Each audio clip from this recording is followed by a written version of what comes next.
Chapter 15, The Crickets. The crickets sang in the grasses. They sang the song of summer's ending, a sad, monotonous song. Summer is over and gone, they sang. Over and gone, over and gone. Summer is dying, dying.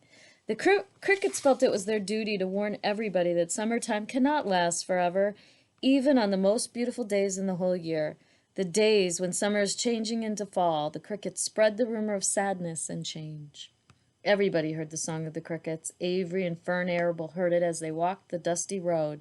They knew that school would soon begin again. The young geese heard it and knew that they would never be little goslings again. Charlotte heard it and knew that she hadn't much time left. Mrs. Zuckerman, at work in the kitchen, heard the crickets, and a sadness came over her, too. Another summer gone, she sighed. Lurvy, at work building a crate for Wilbur, heard the song and knew it was time to dig potatoes. Summer is over and gone, repeated the crickets. How many nights till frost, sang the crickets. Goodbye, summer. Goodbye, goodbye. The sheep heard the crickets, and they felt so uneasy they broke a hole in the pasture fence and wandered up into the field across the road. The gander discovered the hole and let his family through, and they walked to the orchard and ate the apples that were lying on the ground. A little maple tree in the swamp heard the cricket song and turned bright red with anxiety.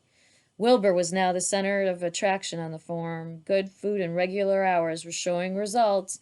Wilbur was a pig any man would be proud of. One day, more than 100 people came to stand at his yard and admire him. Charlotte had written the word radiant, and Wilbur looked radiant as he stood in the golden sunlight. Ever since the spider had befriended him, he had done his best to live up to his reputation. When Charlotte's Web said, some pig, Wilbur had tried hard to look like some pig.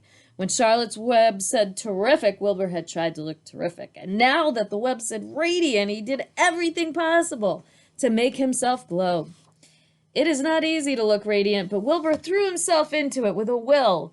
He would turn his head slightly and blink his long eyelashes. Then he would breathe deeply, and when his audience grew bored, he would spring into the air and do a backflip with a half twist. At this, the crowd would yell and cheer. How's that for a pig? Said Mr. Zuckerman. Well pleased with himself, that pig is radiant. Some of Wilbur's friends in the barn worried for fear all this attention would go to his head and make him stuck up. But it never did. Wilbur was modest. Fame did not spoil him. He still worried some about the future, as he could hardly believe that a mere spider would be able to save his life. Sometimes at night he would have a bad dream. He would dream that men were coming to get him with knives and guns, but that was only a dream. In the daytime, Wilbur usually felt happy and confident. No pig ever had truer friends, and he realized that friendship is one of the most satisfying things in the world.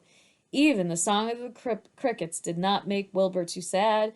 He knew it was almost time for the county fair, and he was looking forward to the trip. If he could distinguish himself at the fair and maybe win some prize money, he was sure Zuckerman would let him live. Charlotte had worries of her own, but she kept quiet about them. One morning, Wilbur asked her about the fair. You're going with me, aren't you, Charlotte? He asked. Well, I don't know, replied Charlotte. The fair comes at a bad time for me. I shall find it inconvenient to leave home, even for a few days. Why? Said Wilbur. Oh, I just don't feel like leaving my web too much going on around here. Please come with me, begged Wilbur. I need you, Charlotte. I can't stand going to the fair without you. You've just got to come. No, said Charlotte. I believe I'd better stay home and see if I can't get some work done. What kind of work? Asked Wilbur. Egg laying. It's time I made an egg sack and filled it with eggs. I didn't know you could lay eggs, said Wilbur in amazement. Oh, sure, said the spider. I'm versatile. What does versatile mean? Full of eggs? Asked Wilbur. Certainly not, said Charlotte. Versatile means I can turn with ease from one thing to another. It means I don't have to limit my activities to spinning and trapping and stunts like that. Why don't you come with me to the fairgrounds and lay your eggs there? Pleaded Wilbur. It would be wonderful fun. Charlotte gave her web a twitch and moodily watched it sway. I'm afraid not, she said. You don't know the first thing about egg laying, Wilbur. I can't arrange my family duties to suit the management of the county fair. When I get ready to lay eggs, I have to lay eggs, fair or no fair. However, I don't want you to worry about it. You might lose weight. We'll leave it this way. I'll come to the fair if I possibly can. Oh, good, said Wilbur. I knew you wouldn't forsake me just when I need you most. All that day, Wilbur stayed inside, taking life easy in the straw. Charlotte rested and ate a grasshopper. She knew that she couldn't help Wilbur much longer. In a few days, she would have to drop everything and build the beautiful little sack that would hold her eggs.